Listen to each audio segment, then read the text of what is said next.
এই জায়গাটা হচ্ছে দামোদর নদী, এটা হচ্ছে আসানসোল, আর ওই দিকটা হচ্ছে মোস্ট প্রবাবলি বাঁকুড়া জেলা। তো দুটো জেলার মাঝে সংযোগকারী এটি হলো বাঁশের একটি সেতু।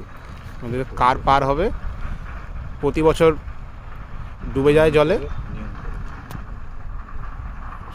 তো প্রতি বছর বর্ষায় এই ব্রিজটা ভেঙে যাবে, আবার নতুন করে ব্রিজ তৈরি করা হবে বাঁশের।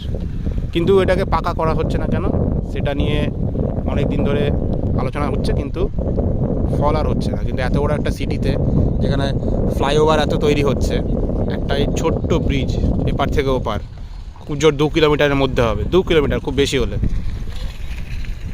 সেখানে এইভাবেই বছরের পর বছর চলছে।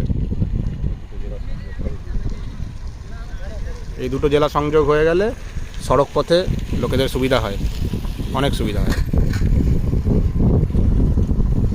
এবং রাস্তাঘাট ভালো হলে সেখানে ব্যবসা বাণিজ্যও ঠিক হয়।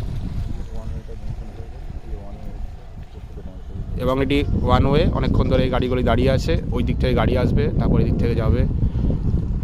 এই যে এই হচ্ছে অবস্থা।